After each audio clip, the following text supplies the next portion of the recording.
on, everybody? SeanPierceJohnson here. It is a very special day here on Stompbox Saturday because Dakota has come back. What's up, guys? But you don't have cool guitars this time. No. He's got cool pedals. So on the Stompin' Block today, we got some really sick examples of some old school Electro Harmonix. Dakota, what the hell is this? Okay, so there's a lot going on here today. First off, I'm wearing my Ram's Head Electro Harmonix shirt. Want to give a shout out to EHX. They've been very cool to me over the years, and I love their products. So what we have here is some crazy vintage pieces. My personal stash. This is my actual Ram's Head Big Muff. Ram's Head Big Muff! It's the one. I do love my Stomp Underfoot Ram's Head that I usually keep on a pedal board. This is the real thing. It is pedal board ready. It's modded with a true bypass switch and regulated Boss style barrel jack in place of the on-off switch. So this is a modified unit in that sense, but I'm happy that it was done. It is something I put on my pedal board occasionally. I am very careful with it though. You just heard it sounds pretty good. Fucking killer. Yeah, there's nothing really like a real vintage Big Muff, especially the Ram's Head stuff. I mean, you saw how many.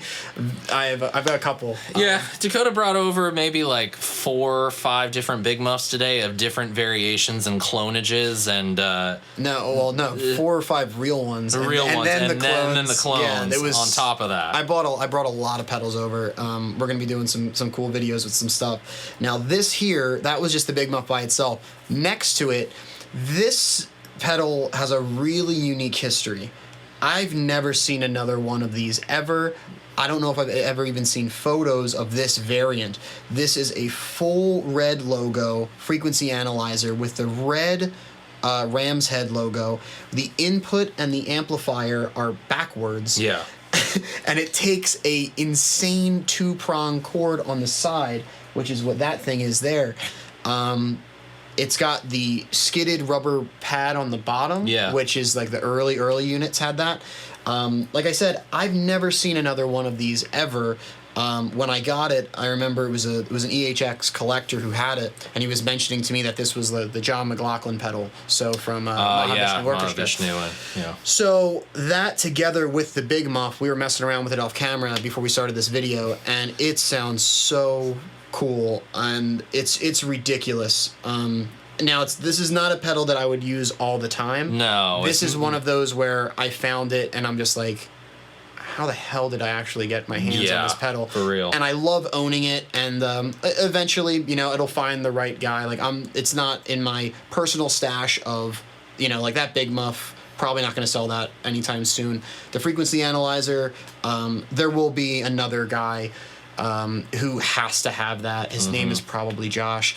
Now, but somebody. Wink, wink, nudge, nudge. But it's a really special unit, and just like I said, like just being all the weird quirks about it, the reverse all red logo, the weird sideways power supply, all that kind of stuff is something that you just don't see every day, and most importantly, it actually sounds good. Yeah. That's a big thing for me. I hate finding a cool vintage pedal and finding out that it doesn't sound as great as I hoped it would.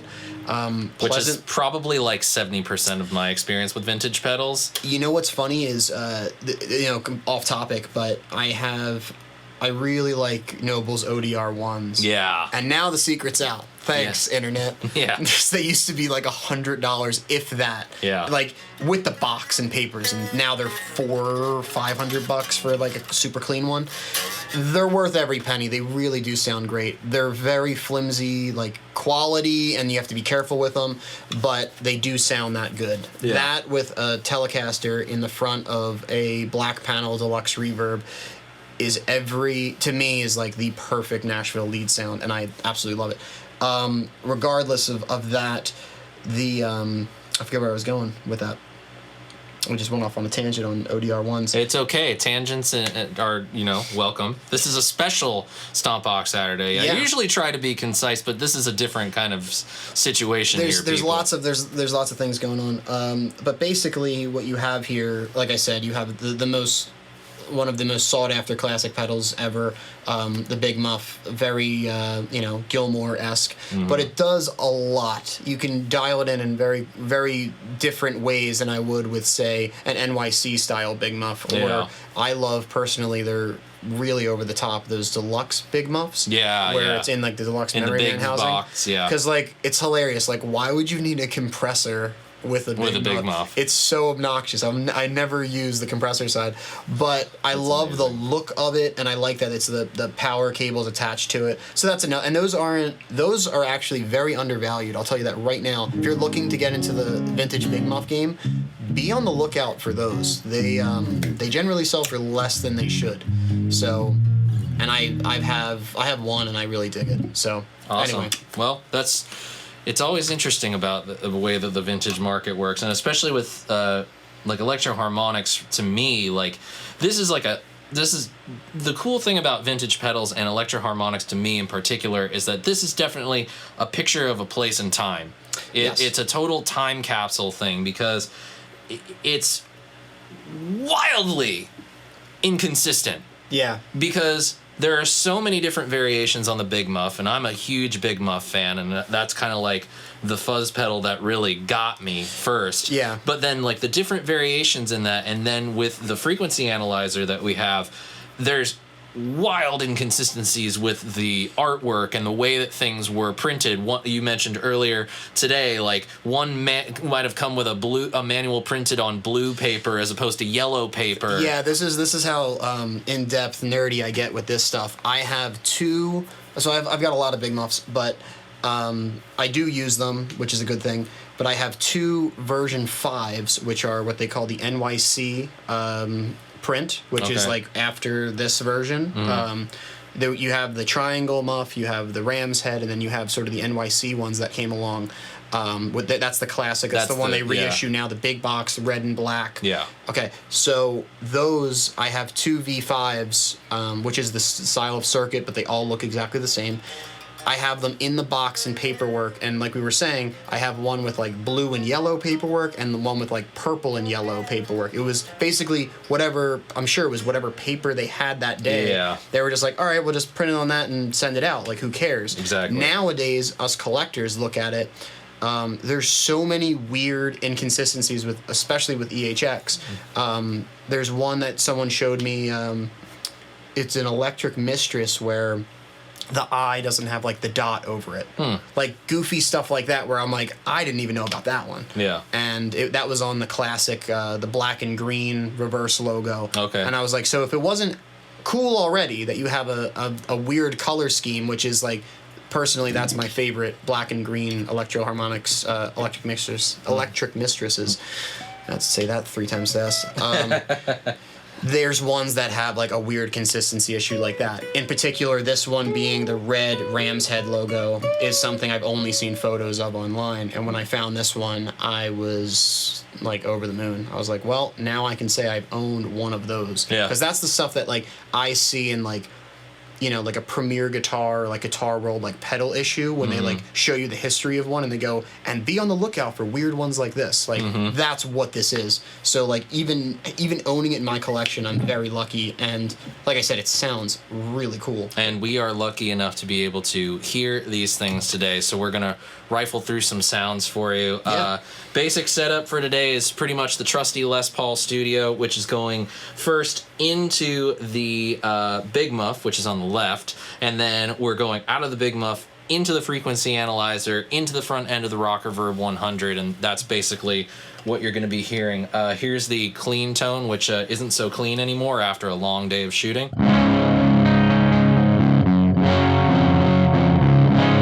But it makes it prime territory for this Big Muff.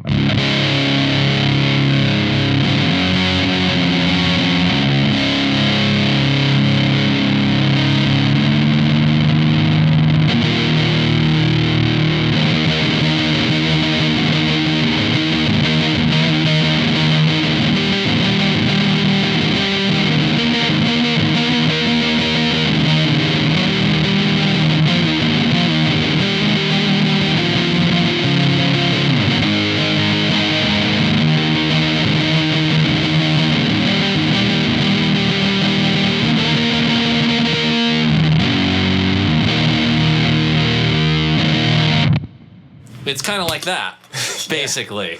That'll do it. But this is Ram's Head territory. So, if we want, let's get a little chaos crescendo on here.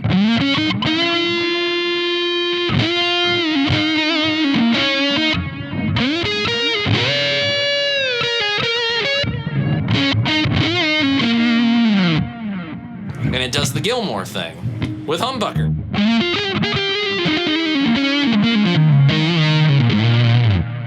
Yeah, that's a thing about Ram's heads that that really push them over the edge to me. They're not as aggressive as any of the other variants to me. Mm-hmm.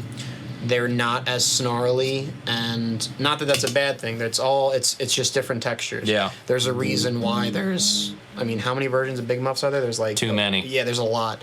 I was recently in the studio with a producer, and it was unbelievable. He was using a high watt and a Civil War Big Muff, which after I heard it, I immediately tried to track one down, and they're so ridiculously expensive. Civil War Big Muffs some of them are going for more than the Ram's Head ones. Really? Which to me blows my mind. But then I heard it, and I was like, oh, that's the best thing I ever heard. I get it. Like, well, let's hear the all knobs at noon thing first.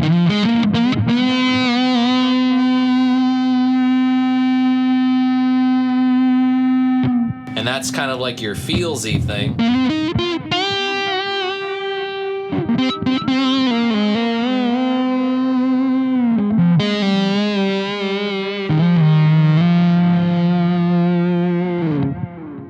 It's got that it's that violin thing that people talk about.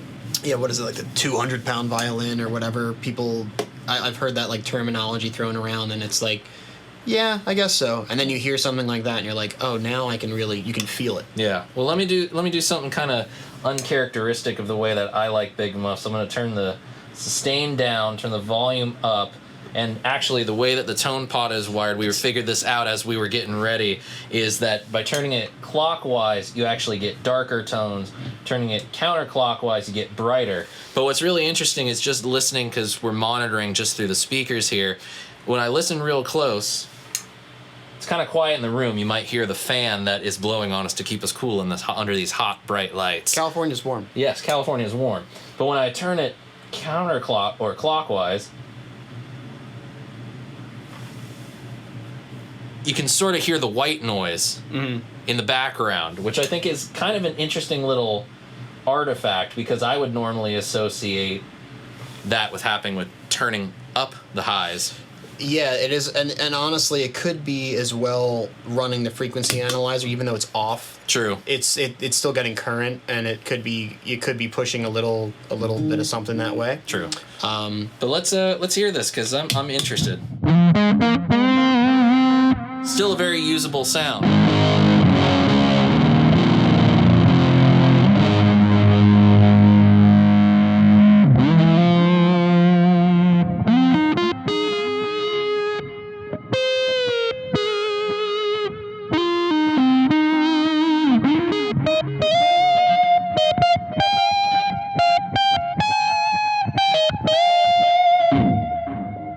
I just like seeing the Big Muff do things that people don't normally associate it doing. They can do more than just everything gain up 100% and super, like a ton of gain. You can use it. I like to use it with an amp that's already over breakup. Yeah. And push it just a little bit, and it gives it that like. I wouldn't say crackly, but like it gives it that like 70s sort of snarl. That's not over the top by any means, but you can tell it's a fuzz and not a full-blown distortion. Kind of a little like that.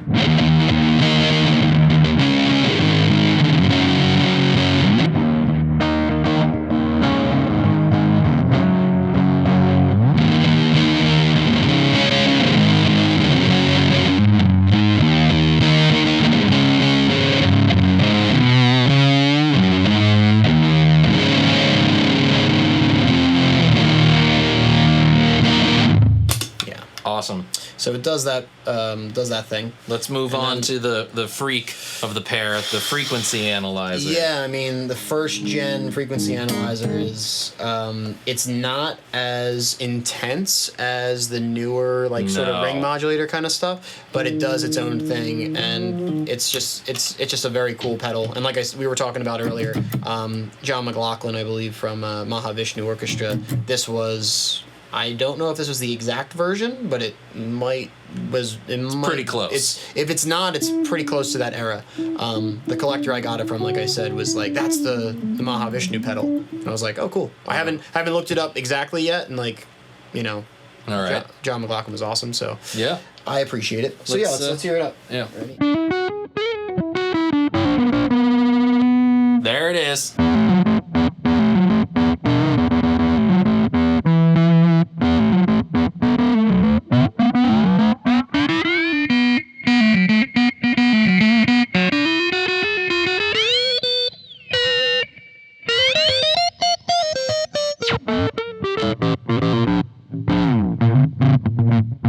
I wish I knew how to play Glass by Incubus. I know that was a gonkulator, people, but still.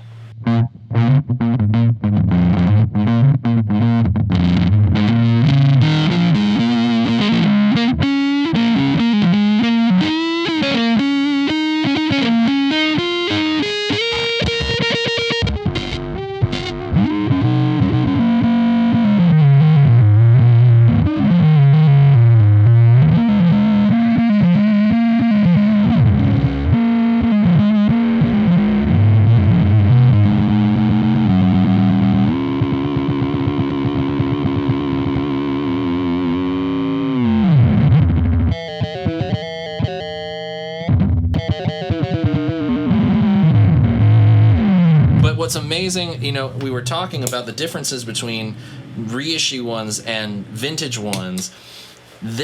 The frequency analyzer that I had, which I believe you have now. I do own that one. You own that one because now. that one had the original wooden box. Yes, it did. Did we trade? That was what we traded for the Session Man? Yes, it was. Yeah. It was one of the things. But what's interesting... whatever, you have to make... You do deals. And you do deals and you become buddies. That's the way it goes. Yeah, I'll tell you what. Find me another NOS Session Man with the Maxon battery. And I'll gladly trade a few pedals for that. Yeah, But what's interesting to me compared to that one is whereas the reissue is more of like a straight ring mod. Yeah. It sits where it sits all the time. This, high up on the fretboard, was much more of like a stinging ring modulator. Once I crossed the G string and started to get in towards that mid-range of the guitar neck, that's when I felt the effect travel with me and go down. Mm-hmm. So let's see if we can replicate that. I know we had that going, so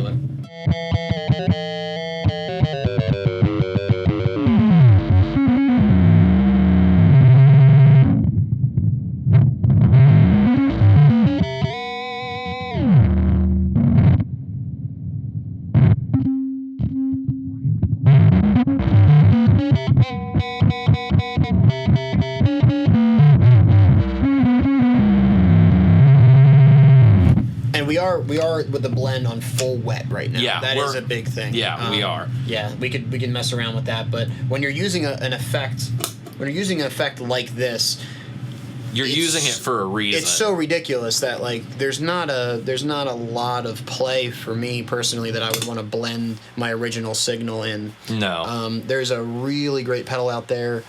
A buddy turned me on to it's the Pearl Octave pedal from the 80s. And that's the Pearl Drum Company, by the way. Yes, with an E on the end, I believe. Hopefully it does. Hopefully. Anyway, who knows? That octave pedal specifically has an octave down, 2 octaves down, and an octave up, and it has a blend. So the secret setting that if you're tracking bass and you want to make it very not exactly micro synth EHX style, but this you can do a lot of cool stuff with it, is you dime all of them and then you have your mix down to 0, so it's just full wet, octave below, 2 octaves below, and an octave above. It sounds nuts. It does not sound like a normal bass octave setting. I've messed around with that, and it's really cool. Yeah. Yeah, those pedals are hard to find in the United States. I just found one for one of my artists, and I had to get it from Japan. It was there's none anywhere other than Japan, and like I think there was like one in like the Netherlands or something. Okay. So I got the Japanese one, or I got it from Japan. It is a Japanese pedal, and as soon as I got it, I plugged it in. I went, "Yep, that's it. That's all it's cracked up to be. That's really cool." And that's kind of really the thing for me with especially stuff like the Electro Harmonix, and then the stuff that isn't your normal, like how we associate. Boss has been making pedals for a very long time. Ibanez, with Maxon's help, has been making pedals for a very long time. Electro Harmonix being one of them, but to me, Electro Harmonix, even though they're considered a mass manufacturer today, like this was original boutique. Oh yeah, I mean the history of Electro Harmonix is really cool. Just the fact that it's like in-house, homegrown, NYC, like USA company. They were one of the first in the US to do something other than just a fuzz pedal. Yeah. I don't know if you saw that. There's a great documentary on the wah pedal that Dunlop did. Okay, yeah. And it goes through like the history of the wah-wah pedal and like why it was invented, where it came from, what it was used on, the variants, who had like the patents for it, and like all this goofy stuff. With Electro Harmonix, I feel like everybody was basically making fuzz pedals. There wasn't much else at the time, and they were way ahead of the game with some of the stuff they were doing. Some of the pedals are, we are definitely looked past now, and people are like, yeah, we would never use that today. But they were inventing what they were doing. Like that's the biggest thing that you have to give a company like that respect, because they invented something that has been used now and evolved into something so special and used on so many recordings. That's something that I think is a little bit overlooked sometimes. But I have a huge respect for Matthews and what he did. It's just a cool company, and they've always made great stuff.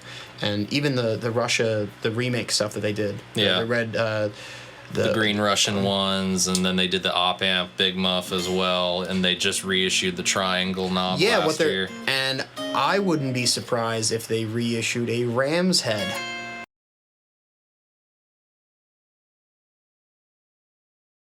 And on that note, I'm so stoked on this. Getting the chance to play an actual Ram's Head Big Muff is awesome, and I can't thank you enough, dude, buddy. Thank you so much. My pleasure. Thanks for bringing the cool stuff. Yeah, it's seriously, I love sharing all of this stuff with the world and other guitar players. There's enough collectors out there who keep stuff and hoard it, and it never gets used. I love to do demos, share it with the world, and Well, there you go, guys. So if you want to see more stuff like this, maybe we can have Dakota over more often, bringing us not only some cool guitars, but some cool pedals as well. So let us know with your approval, with the thumbs up and the thumbs down button. Use the comment section below. Please be sure to click the subscribe button and go give Dakota a follow over at Dakota's Cool Guitars on Instagram, as well as Dakota Plays Guitar. Links are also in the description below. As well as please support the channel here by going to the Patreon page, patreon.com/SeanPierceJohnson.